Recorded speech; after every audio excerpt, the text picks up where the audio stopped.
Darío, un gusto saludarte. Realmente que es un tema muy delicado, que la verdad está tocando con fuerza al presidente Gustavo Petro y además que se une a otro tipo de denuncias que tiene el propio presidente en el Consejo Nacional Electoral justamente por la financiación de la campaña. Acuérdate que tiene a un hijo, a su hijo mayor, a Nicolás Petro, involucrado también en este tema y que pronto, el 1 de noviembre, será el juicio para conocer si va a la cárcel o no por enriquecimiento ilícito en dinero que entró a la campaña y que todavía no se conoce realmente la procedencia, si fueron dineros calientes o no, frente al narcotráfico. Así que todo esto empieza a sumar a lo que vienen diciendo desde los Estados Unidos. Bueno, esto además que ha sido también respondido por el presidente. No sé si podemos ver el mensaje que publicaba el presidente Petro al respecto. Fíjate, la contabilidad de mi campaña presidencial ha sido investigada durante 3 años por mis opositores desde instancias como el Consejo Nacional Electoral que dominan. Ni un solo peso del narcotráfico ha sido encontrado, ni uno. El senador Bernie, que es el senador Bernie Moreno, que es el que interrogaba recién a Marshall Billingsley, dice Petro que miente. Y miente porque es el que está llevando a Estados Unidos a chocar con mi gobierno para lograr el retorno de Uribe y Pastrana al poder, desconociendo los fuertes vínculos con el narcotráfico que tienen, solo porque ese narcotráfico es la política de lavado de tierras de la Sabana de Bogotá y de compra de bancos ha beneficiado, supongamos que quiso decir acá, beneficiado a su familia. Beneficiados. Claro, ¿cómo le fallan los datos sobre la política antinarcóticos en Colombia y ahora acusan mi campaña? Ahora él y sus amigos congresistas de la Florida de la extrema derecha se lanzan a acusarme de que soy amigo de Hezbollah y jamás. Bueno, empieza a decir, yo soy laico. Ahora, fíjate, es interesante, volvamos, porque obviamente el mensaje es larguísimo, porque acá hay todo un patrón de conducta de Petro, porque no sabemos si efectivamente recibió dinero su campaña o no, no lo sabemos. Ahora, sabemos sí que defiende a Maduro casi como si fuera una especie de abogado de Maduro. Quizás es solo por una cuestión ideológica, puede ser, o de afecto personal. Ahora, lo defiende como si fuera un abogado. Y también ha defendido a Hamás como si fuera abogado de Hamás. Entonces, parece haber cierta coherencia. No sabemos si recibió dinero o no. Insisto, eso deberá ser investigado. Ahora, Sergio, Petro dice esto ya fue juzgado. ¿Estos ya son casos cerrados? ¿Ya está todo juzgado? ¿O en realidad es algo que todavía sigue investigándose? No, Darío, todavía se siguen investigando, tanto así que su hijo hasta ahora está en el proceso y ha cambiado sus versiones en diferentes ocasiones con la Fiscalía General. Y es más, tuvimos al abogado de Nicolás Petro, que es el mismo abogado de Gustavo Petro, diciendo que todo esto era un entramado, que los dineros son lícitos y diciendo que pues, las personas que dieron estas donaciones son personas correctas. Eso es lo que está investigando la Fiscalía y lo que está investigando los jueces en Colombia. Darío, eso no ha finalizado. ¿En qué anda esto? Justamente acá donde me encuentro, en el Congreso de la República, porque aquí está la Comisión de Acusaciones de la Cámara de Representantes, que es la entidad encargada de poder avanzar en todas estas investigaciones de Gustavo Petro. El Consejo Nacional Electoral se quedó sin las herramientas para poderlo investigar en ese tipo de financiamiento y conocer la procedencia de los dineros, pero eso no quiere decir que se finalizó, eso pasó acá. Y aquí es donde tiene la potestad, solo que hay un inconveniente, Darío, que la mayor cantidad de los congresistas que hacen parte de esta comisión de acusaciones, pues son afines ideológicamente al gobierno. Por lo tanto, hay un represamiento de todas las denuncias que se han realizado al presidente de la República justamente aquí en el Legislativo. Importante porque entonces habla de una causa que está abierta, que quizás hoy no se pueda esclarecer, pero habrá que ver qué pasa dentro de algún tiempito cuando Petro ya no esté en el poder, claro, si cambian las composiciones obviamente de los cuerpos encargados de investigar y esto puede dar lugar a investigaciones, a algún tipo de avance. Ahora, al mismo tiempo, insisto, no sabemos si hay un vínculo económico detrás como se denunció desde Estados Unidos, pero la relación es cada vez más estrecha con el régimen de Maduro, porque repasemos cómo ayer Vladimir Padrino López, el ministro de Defensa de Maduro, le ofrecía a Petro salir en defensa militar en caso de que sea agredido por Estados Unidos. Mira.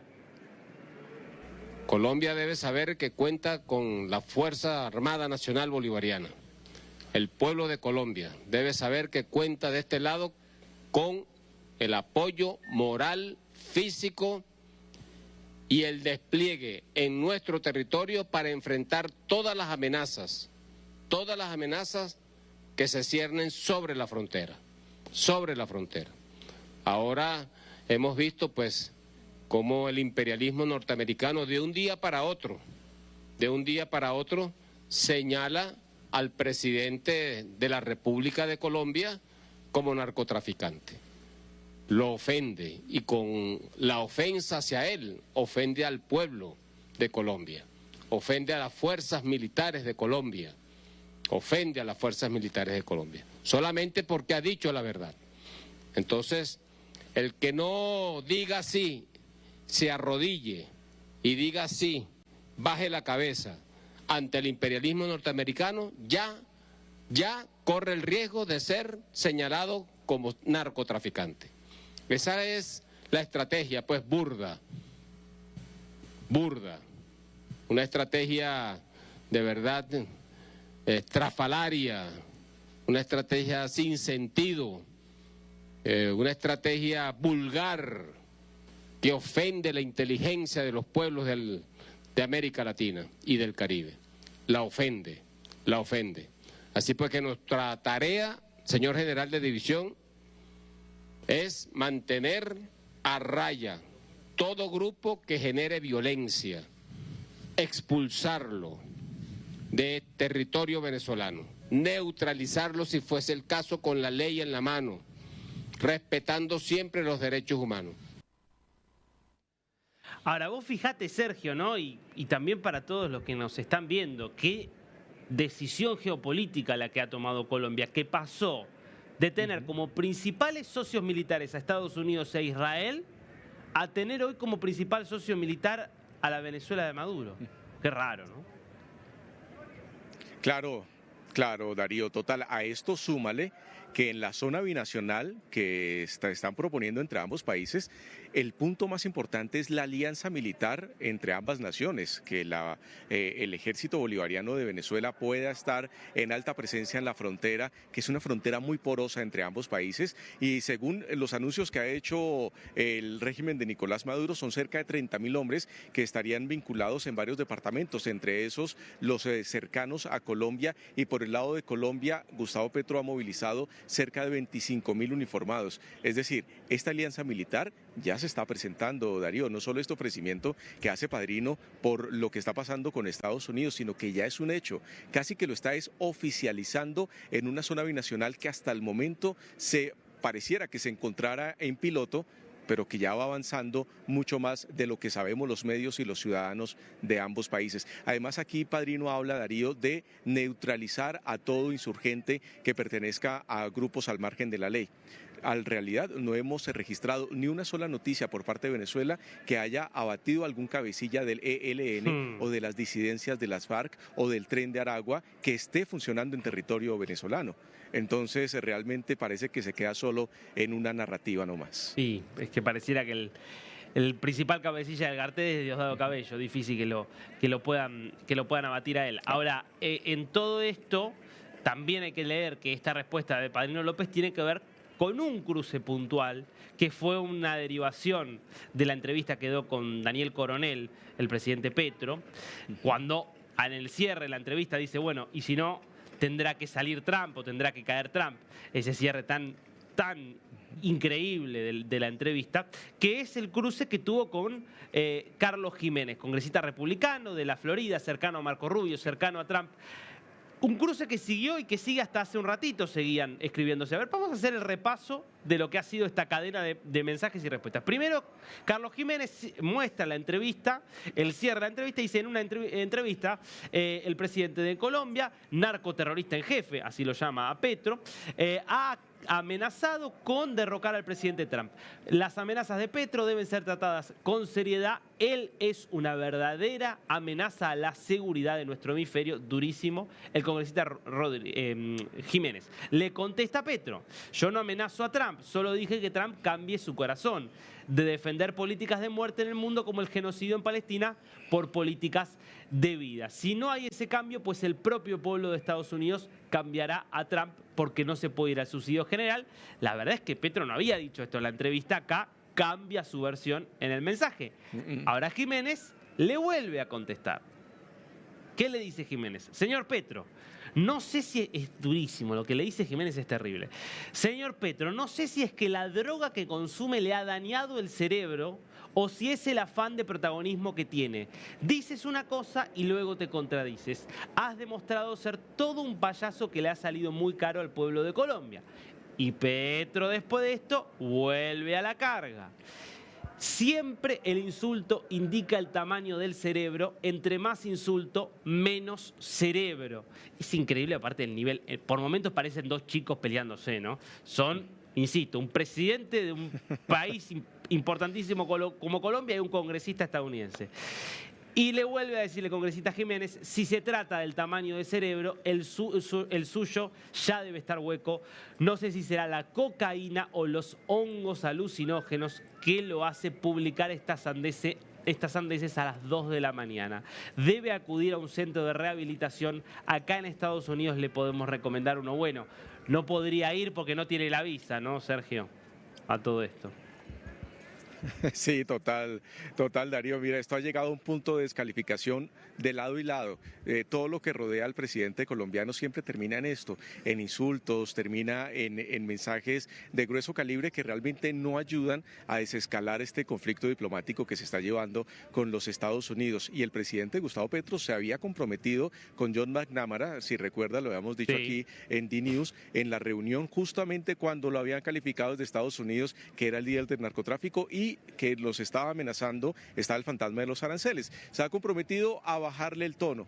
Eso sabemos que no va a ocurrir por parte del presidente colombiano. Y se encuentra al otro lado del celular, en cada trino, alguien que le ayude a aumentar ese combustible, pues Gustavo Petro, por supuesto, está en un escenario perfecto, está en un ambiente que le gusta. Este tipo de confrontación a él le gusta porque él todavía no acepta que es presidente, sino que es un candidato. Le encanta estar siempre en campaña política y es lo que ha demostrado durante estos años. Y ahora que ya iniciamos una campaña política, justo quiere, Darío, en esta Plaza de Bolívar, donde estamos transmitiendo este viernes, volver a revivir la constituyente a través de firmas. Ya no va a ser a través de decretos, ya no va a ser con el Congreso, sino que va a ser a través de firmas. Y lo que está midiendo acá es qué tantos votantes puede llegar a tener este domingo, Darío, que son elecciones de la consulta interna del pacto histórico del partido que él pertenece, entre 3 candidatos que pertenecieron a su gobierno, incluyendo a Daniel Quintero, que fue el alcalde de Medellín, para saber cuál es su candidato único para llegar a las próximas elecciones.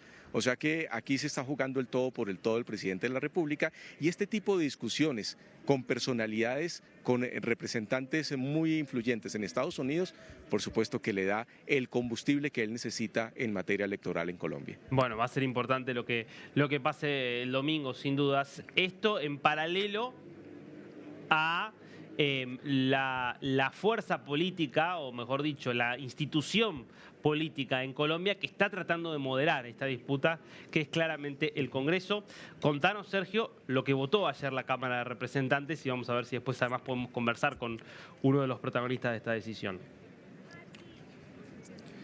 Claro que sí, Darío. Anoche la Cámara de Representantes en pleno votó una proposición que tenían varios congresistas, varios representantes, de declarar el Cartel de los Soles como un grupo narcotraficante y también financiador del terrorismo, cosa que no ha hecho el presidente colombiano, que ha desconocido la existencia de este cartel, del cual Estados Unidos lo tiene en la mira, y por eso la ofensiva que se está realizando en aguas internacionales del Caribe. Fue una votación contundente donde permitieron que todo el Congreso de la República, ya el Senado lo había hecho, se declare al Cartel de los Soles como un grupo, 1, existente, 2, terrorista y 3, narcotraficante, que le hace mucho daño a Colombia por tener una línea directa con el ELN, que se presenta como una guerrilla binacional, con presencia en Venezuela y con presencia en Colombia, y también con una línea directa del transporte de droga y también del secuestro y de la extorsión con las disidencias de las FARC. En minutos vamos a estar hablando justamente con uno de los ponentes, con Óscar Villamizar, sobre esta situación, cómo llegaron a esto y sobre todo, Darío, la invitación que le están haciendo a Gustavo Petro para que sí reconozca al Cartel de los Soles como un grupo terrorista y narcotraficante. importante. Vamos a ver si lo acepta o no, así como dijo que el Tren de Aragua no era un grupo terrorista, sino que era apenas un grupo delincuencial, como si fuera un ladrón de barrio. A ver, pongamos el comunicado de la proposición que fue aprobada por la Cámara de Representantes. Acá lo puedes ver, el Congreso de la República de Colombia, en ejercicio de su función de representación democrática, declara públicamente al Cartel de los Soles como una organización narcotraficante transnacional y financiadora del terrorismo y lo reconoce como una de las principales amenazas de la seguridad de la nación y de la región.